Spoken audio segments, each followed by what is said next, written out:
Welcome friends, welcome back to our channel Chatpatu Kathiyawad. આજે આપણે બધાને ભાવે એવી પૂરણપોળી બનાવવાના છીએ। પૂરણપોળી ઘીમાં જબોળી એટલે કે પૂરણપોળીની સાથે સરસ મજાનું દેશી ઘી હોય તો ખાવાની ઓર મજા પડી જાય એવી આજે આપણે પૂરણપોળીની રેસીપી બનાવવાના છીએ। પૂરણપોળીનું જે પૂરણ છે એ કેવી રીતે તૈયાર કરવું, કેવી રીતે એને બનાવવું, કેવી રીતે એના ગોળા વાળી અને એને તૈયાર કરી ત્યારબાદ એનો લોટ કેવી રીતે બાંધવો, એકદમ સોફ્ટ લોટ બાંધવાનો, અને કઈ રીતે એને પેક કરવાની અને કેવી રીતે એને વણવાની, કેવી રીતે એને શેકવાની, બધી જ ટિપ્સની સાથે આજે આપણે પૂરણપોળીની રેસીપી બનાવીશું। એકદમ ટેસ્ટી બને છે અને ખૂબ જ ઘરના ને બધાને ભાવે એવી રેસીપી આપણે તૈયાર કરીએ। પહેલાં ચેનલને જો સબસ્ક્રાઈબ ન કરી હોય તો સબસ્ક્રાઈબ કરી બેલ આઇકન દબાવી ઓલ જરૂરથી દબાવી દેશો, જેને કારણે આવા નવા વિડીયોઝના નોટિફિકેશન આપ સુધી મળતા રહે। તો પૂરણપોળી બનાવવા માટે જનરલી બધા તુવેરની દાળનો ઉપયોગ કરે છે। અહીંયા મેં 1 વાટકી ચણાની દાળ અને અડધી વાટકી તુવેરની દાળ લીધેલી છે, એટલે કે 1.5 વાટકી જેટલી દાળ લીધેલી છે। એમાં મેં 1.5 વાટકી જેટલું પાણી લીધેલું છે। તો આ માપ પ્રમાણે આપણે જો દાળ બનાવીશું તો એમાં બિલકુલ પણ પાણીનો ભાગ નહીં રહે અને એનું જે અંદરનું પૂરણ જે બનાવશું આપણે એ સરસ બનશે એકદમ, અને એમાં પાણીનો ભાગ બિલકુલ રહેશે નહીં। તો આ રીતે આપણે દાળમાં પાણી ઉમેરી દઈશું અને એકી સાથે 2 વસ્તુ હું બનાવતી હતી, તો સાથે મેં બાફેલા બટેટા બાફવા માટે થઈને થોડું પાણી એડ કરી દીધેલું અને કાંઠો રાખી એની માથે આ રીતે દાળ પણ મૂકી અને કુકરમાં છે ને 2 થી 3 સીટી આપણે વગાડી લેવાની છે, કે જેને કારણે બટેટા પણ સરસ બફાઈ જશે અને દાળ પણ આપણી સરસ બફાઈ જશે।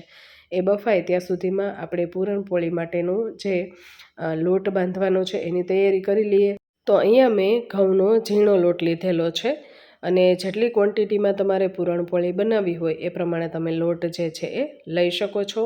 લોટની અંદર આપણે ઘીનું મોણ આપીશું, કે જેને કારણે પૂરણપોળી છે એકદમ સરસ ફરસી બને, અને સ્વાદ પ્રમાણે આપણે એની અંદર નમક એડ કરી દઈશું।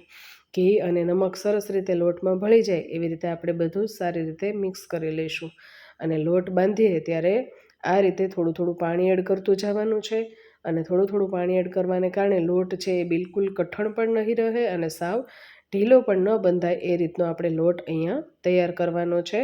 તો લોટ આપણે થોડું થોડું પાણી એડ કરતા જઈશું અને લોટ જે છે એ બાંધતા જઈશું। અહીંયા તમે પૂરણપોળી બનાવો છો ત્યારે તમે લોટમાં શું શું એડ કરો છો એ મને કમેન્ટ કરીને જરૂરથી કહેજો, અને ક્યાંથી તમે રેસીપી જોઈ રહ્યા છો એ પણ મને તમારા સિટીનું નામ જરૂરથી કમેન્ટ કરીને જરૂરથી કહેજો મિત્રો। અહીંયા આપણે પાણી થોડું થોડું એડ કરતા જઈશું અને લોટનો પિંડો છે એ તૈયાર કરી લઈશું। હાથમાં જે છે એ ઝીણો લોટ આપણે લીધેલો છે ઘઉંનો, એટલે હાથમાં થોડો થોડો ચોટશે, તો આ રીતે લોટ છે એને છૂટો કરતો જવાનો અને 2 હાથ વડે આ રીતે લોટનો પિંડો છે એ વાળી લઈશું આપણે। અને બને ત્યાં લગી ઘઉંનો લોટ જે છે એ થોડોક ઢીલો રાખવાનો, કે જેને કારણે પૂરણપોળી જે છે એ આપણે વણીએ ત્યારે ફેલાવવામાં એકદમ સરળતા રહે। તો એ માટે થઈને અહીંયા આપણે થોડું થોડું પાણી એડ કરતું જવાનું છે, જેને કારણે સાવ ઢીલો પણ ન થાય અને એકદમ કઠણ પણ ન થાય। એ રીતે આપણે અહીંયા લોટ બાંધીને તૈયાર કરવાનો છે। તો જો થોડું થોડું પાણી હું એડ કરું છું અને લોટ છે એ ભેગો કરતી જાઉં છું। આ રીતે આપણે પૂરણપોળીનો લોટ છે એ તૈયાર કરશું। તમે જોશો કે જ્યારે પૂરણપોળીનો લોટ તૈયાર થઈ જશે ત્યારે બેયમાં કેટલો ડિફરન્સ જોવા મળશે, કારણ કે પૂરણપોળીનો લોટ જ્યારે બાંધી લઈએ ને ત્યારે આપણે એને રેસ્ટ કરવા રાખી દઈશું, પણ જ્યારે આપણે પૂરણપોળી તૈયાર કરવાની હોય ત્યારે લોટને થોડોક કૂણવી લેવાનો પાણી અને તેલ નાખીને।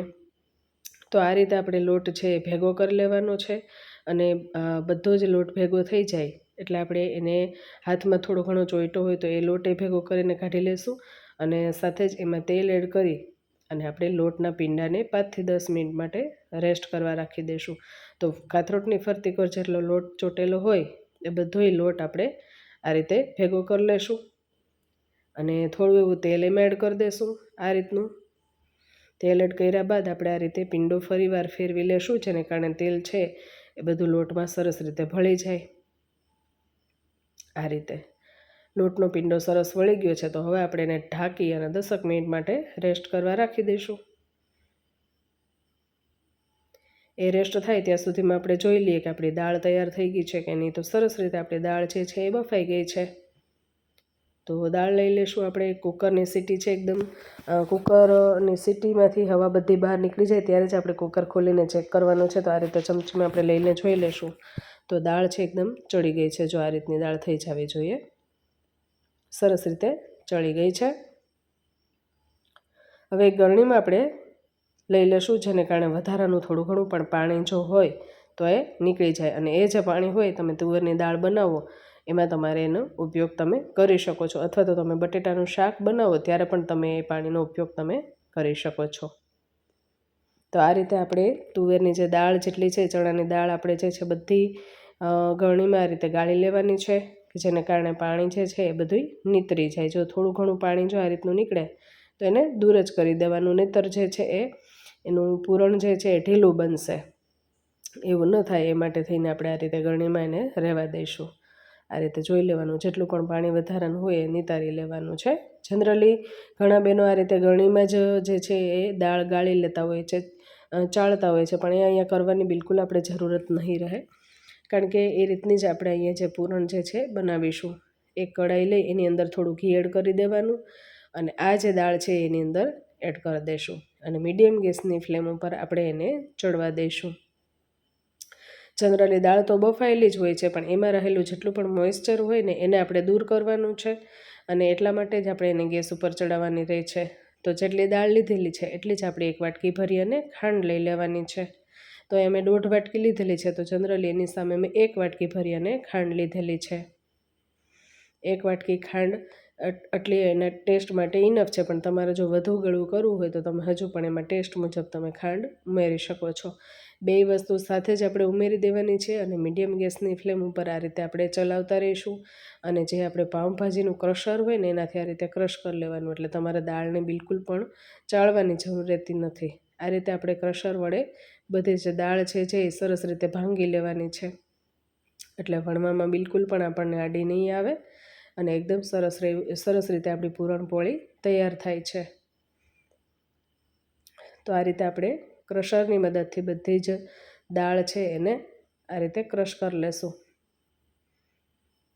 મીડિયમ ગેસની ફ્લેમ રાખીશું, અને મીડિયમ ગેસની ફ્લેમ ઉપર આપણે સતત ને સતત હલાવતા રહીશું. નીચે દાજે નહીં એ વાતનું ખાસ ધ્યાન રાખવાનું. મિનિમમ 5 મિનિટ સુધી આપણે હલાવતા રહીશું ને ત્યારે એનું ટેક્સચર જે છે ને કંઈક આ ટાઈપનું થઈ ગયું હશે, તમે જોઈ શકો છો. જેવી રીતે આપણે ખીચું બનાવીએ ત્યારે લોટનો પિંડો કેમ તૈયાર થઈ જાય એ રીતનું તૈયાર થઈ જાય છે. ત્યારે આપણે એની અંદર જાયફળ અને એલચીનો ભૂકો એડ કરી દેવાનો, અને ટેસ્ટ છે એકદમ સરસ આવે છે. 1 નાની ચમચી ભરી અને ઘી એડ કરી દેવાનું છે, એને લીધે એમાં શાઇનિંગ પણ સારી આવે છે. તો આ રીતે આપણે જે છે એ પૂરણપોળીનું પૂરણ છે એ તૈયાર કરીશું. એકદમ ટેસ્ટી બને છે મિત્રો, તમે જરૂરથી ટ્રાય કરજો.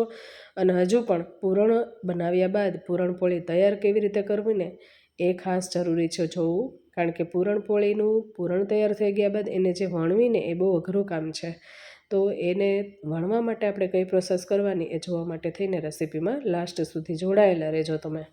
તો આ રીતે આપણે જોઈ શકીએ છીએ પિંડો સરસ રીતે તૈયાર થઈ ગયો છે, પણ હજુ પણ આપણને ખ્યાલ કઈ રીતે આવે કે આ જે બેટર છે, બેટર તો ન કહી શકીએ, પણ એનું મિશ્રણ જે છે પૂરણ માટેનું એ તૈયાર થઈ ગયું છે કે નહીં જોવા માટે આપણે કઈ પ્રોસેસ કરી શકાય. તો એક પ્લેટ લેવાની, અને એ પ્લેટની અંદર આપણે આ થોડુંક મિક્સર જે છે આ રીતે એડ કરી દેવાનું, અને એને આપણે ઠંડુ પડવા દઈશું. ત્યાં સુધી આપણે અહીંયા સતત ને સતત હલાવતું રહેવાનું, કારણ કે હવે ઘાટું થઈ જાય છે મિશ્રણ, એટલે થોડું નીચે દાજતું રહે છે. દાજે નહીં એનું ખાસ ધ્યાન રાખવાનું. આ રીતે સતત ને સતત હલાવતું રહેવાનું આપણે, કે જેને કારણે આપણે એના ગોળા વાળવામાં સરળતા રહે. પૂરણપોળી બનાવતી વખતે એના ગોળા તૈયાર થઈ જાય તો એ વણવા માટે એકદમ સરળ રહે છે. એટલા માટે થઈને આપણે એને સતત ને સતત હલાવતા રહેવાનું છે. ત્યારબાદ આપણે જે સાઈડમાં ઠંડી પડવા રાખેલી ડીશ ચેક કરી લેવાની. તો જો અહીંયા આપણે જોઈ શકીએ છીએ કે ગોળો વાળવાનો પ્રયત્ન કરીએ છીએ, પણ હજી ગોળો તૈયાર થતો નથી, હાથમાં ચોંટતું જાય છે મિશ્રણ. એટલા માટે થઈને આપણે એને ફરી હજુ 2 મિનિટ માટે ગેસ ઉપર રહેવા દેવું પડશે, અને હજુ આપણે એ મિશ્રણને થવા દેવું પડશે. જ્યારે એ સરસ રીતે ગોળા વળવાના તૈયાર થઈને ત્યાં સુધી આપણે એને હલાવતું રહેવાનું છે. તો હજુ પણ આપણે થોડું હલાવશું, કારણ કે મિશ્રણ હજુ પણ થોડું ઢીલું દેખાઈ રહ્યું છે. સહેજ કઠણ થાય ત્યાં લગી આપણે એને હલાવતું રહેવાનું છે. જો અહીંયા આપણે જોઈ શકીએ છીએ હજુ સહેજ કઠણ થઈ ગયું એવું લાગે છે, તો આ સમયે ફરી આપણે પ્લેટ લઈ અને ફરી આપણે ચેક કરીશું.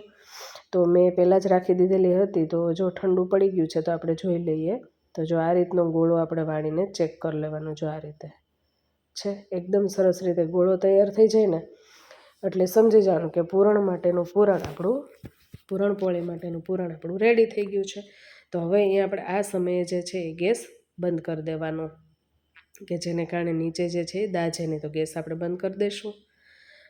અને ગેસ બંધ કરી દીધા બાદ થોડી વાર માટે આપણે આ રીતે એને ફેલાવીને રહેવા દઈશું. ફેલાવીને રહેવા દેવાનું કારણ એ છે કે સરસ રીતે એ ઠંડુ પડી જાય, અને ઠંડુ પડશે તો આપણે એના ગોળા વાળી શકશું ને. અને જે બાઉલની અંદર, જે કઢાઈની અંદર આપણે બનાવ્યું એ કઢાઈમાં જ આપણે એને ઠંડુ પડવા દેવાનું. તો 5 મિનિટ પછી આપણે જોશું તો જો આ રીતનું ટેક્સચર થઈ ગયું હશે, એકદમ સરસ એવું થઈ ગયું છે ને, એકદમ સરસ પૂરણપોળીનું પૂરણ તૈયાર થઈ ગયું છે. તો આ સમયે આપણે આપણા હાથમાં જે છે એ ઘી લઈ લેશું, ઘી લગાડી લેશું. અને ઘી લગાડ્યા બાદ આપણે જે છે આ રીતનું ઘી લઈ લેવાનું, એટલે ઘીનો ટેસ્ટ પણ સારો આવે અને ગોળા વાળવામાં પણ સરળતા રહે અને હાથમાં બિલકુલ પણ ચોંટે નહીં. તો આ રીતના પૂરણના ગોળા વાળીને તૈયાર કરી લેશું. હવે તમને એમ થશે ગોળા વાળવાનું કારણ શું? તો ગોળા વાળવાને તૈયાર રાખવાનું કારણ એ કે જ્યારે પણ આપણે વણવું હોય ને ત્યારે દાળ બિલકુલ પણ હાથમાં ન હોય. જો અત્યારે તમે જોઈ શકો છો દાળ બિલકુલ પણ દેખાઈ નહીં રહી, એકદમ ક્રશ થઈ ગઈ છે અને સરસ રીતે આપણે એના લાડવા વાળી શકીએ છીએ. આ રીતના બનાવીને બધા જ તૈયાર કરીને રાખી દઈશું અને ત્યારબાદ આપણે જે છે એ વણવાની પ્રોસેસ કરીશું. તો હજી રેસીપીમાં લાસ્ટ સુધી જોડાયેલા રહેજો મિત્રો. તમે પૂરણપોળી બનાવો છો ત્યારે આ પ્રોસેસ કરો છો કે નહીં, મને કમેન્ટ કરીને જરૂરથી કહેજો. તો જો અહીંયા બધા જ ગોળા વાળીને આપણે તૈયાર કરીને રાખી દીધેલા છે. ત્યારબાદ આ તૈયાર થઈ જાય ત્યાં સુધીમાં આપણો લોટ જે છે એ ચેક કરી લઈશું આપણે. તો ઘઉંનો લોટ આપણે જે બાંધીને સાઈડમાં રાખ્યો તો રેસ્ટ કરવા માટે થઈને, તો જો આ રીતનો લોટ તૈયાર થઈ જાય ને એટલે એને આપણે થોડું હજુ તેલ નાખી અને એટલો કૂણવવાનો છે કે એકદમ સોફ્ટ લોટ જે છે એ તૈયાર થઈ જાય. કૂણવવાનું કારણ એ છે કે એકદમ લીસો લોટ થઈ જવો જોઈએ, એકદમ ચીકણો લોટ થઈ જવો જોઈએ, કે જેને કારણે પૂરણપોળી જે છે એ વણવામાં એકદમ સરળતા રહે. જો અહીં આપણે જોઈ શકીએ છીએ લોટનું આખું ટેક્સચર, લોટનો આખો કલર બદલાઈ ગયો છે. તમારી નજર સામે જે ઘઉંનો લોટ મેં બાંધ્યો હતો એ જ લોટ છે, કે જેનું ટેક્સચર પહેલાં કેવું હતું અને પછી કેવું થઈ ગયું છે હું તમને જરૂરથી બતાવીશ. તો આ રીતે 2 હાથની મદદથી તેલ એડ કર્યા બાદ ફરી આપણે લોટને 2 મિનિટ સુધી આ રીતે કૂણવી લેવાનો છે. જો એકદમ સરસ રીતે આપણો પૂરણપોળીનો લોટ આ રીતનો તૈયાર કરવાનો છે. આપણે વણવાની પ્રોસેસ કરીએ તો એના માટે થઈને ઓટામણ લઈ એક લુઓ તૈયાર કરી અને આપણે આ રીતે હળવા હાથે પહેલાં એને વણી લઈશું. એક પૂરીનો શેપ તૈયાર કરીશું. આ રીતે મોટી પૂરી આ રીતની બનાવી લેવાની, અથવા તો નાની રોટલી તમે બનાવતા હોય એ રીતની નાની રોટલી બનાવી લેવાની. અને એમાં આ પૂરણ આપણે જે ગોળા બનાવ્યા હતા એ તૈયાર કરેલા એ એમાં એડ કરી દઈશું. અને આ રીતે આપણે એને પેક કરી દેવાનું છે. આ રીતે પેક કરી અને વધારાનો જે લોટ હોય એ સાઈડમાં લઈ લેવાનો અને સરસ રીતે આપણે એક સરસ મજાનો આ રીતનો લુઓ તૈયાર કરવાનો. પણ એને છે ને ઉપરથી નહીં વણવાનું, અહીંયાથી નહીં વણવાનું, આ રીતે ફ્લેટ કરી અને ઊંધો કરી નાખવાનું અને થોડો એવો લોટ ભભરાવી અને હળવા હાથે આપણે એને વણી લેવાની, એટલે બિલકુલ પણ જે છે એ ફાટશે નહીં અને એકદમ સરસ રીતે આપણી પૂરણપોળી એકદમ સારી એવી તૈયાર થઈ જશે. જોજો મિત્રો, તમે જોઈ શકો છો વેલણમાં પણ બિલકુલ પૂરણ ચોટતું નથી અને એકદમ સરસ રીતે આપણી પૂરણપોળી જે છે તૈયાર થઈ જાય છે. અને આ રીતે આપણે એને શેકી લેવાની છે. તો શેકવા માટે થઈને મેં અહીંયા લોઢી પહેલેથી ગરમ કરવા મૂકી દીધેલી હતી. એક બાજુનું પડ તૈયાર થઈ જાય એટલે આપણે એને પલટાવી દેવાનું છે.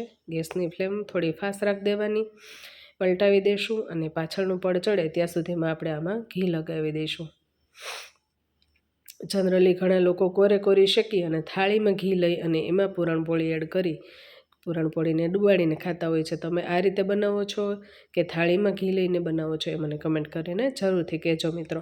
તો અહીંયા આપણે પાછળનો પાર્ટ જે છે એ શેકવા માટે થઈને એને ઘી એડ કર્યો છે અને ફરીવાર આપણે એને ઘી એડ કર્યા બાદ આ રીતે શેકી લઈશું. એકદમ સરસ રીતે પૂરણપોળી શેકાઈ ગઈ છે આપણી.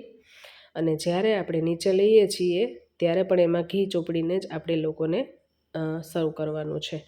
તો આ રીતે બીજી પૂરણપોળી પણ હું તૈયાર કરી લઈશ. તો બીજી પૂરણપોળી અહીંયા મેં તૈયાર કરીને શેકવા માટે રાખી દીધેલી છે. એ શેકાઈ જાય, પેલું પડ શેકાઈ જાય એટલે એને પલટાવી દઈશું આપણે. ગેસની ફ્લેમ એકદમ ફાસ્ટ રાખવાની છે અને ફાસ્ટ ગેસની ફ્લેમ ઉપર આપણે પૂરણપોળીને શેકવાની છે. અહીંયા આપણે ઘી એડ કરી દીધેલું છે, એને પલટાવી દઈશું આ રીતે. ફરી આપણે એમાં ઘી લગાવી દઈશું થોડુંક. ફરી આપણે એને પલટાવી દઈશું. ઘણા લોકો આ રીતે પણ શેકતા હોય છે. તમે કઈ રીતે પૂરણપોળી શેકો છો મને કમેન્ટ કરીને જરૂરથી કહેજો. અને પૂરણ બનાવવા માટે તમે કઈ કઈ સામગ્રી એડ કરો છો એ પણ મને કમેન્ટ કરીને જરૂરથી કહેજો. તો સરસ રીતે ફૂલીને દડા જેવી થાય એવી પૂરણપોળી આપણી તૈયાર થઈ ગઈ છે અહીંયા.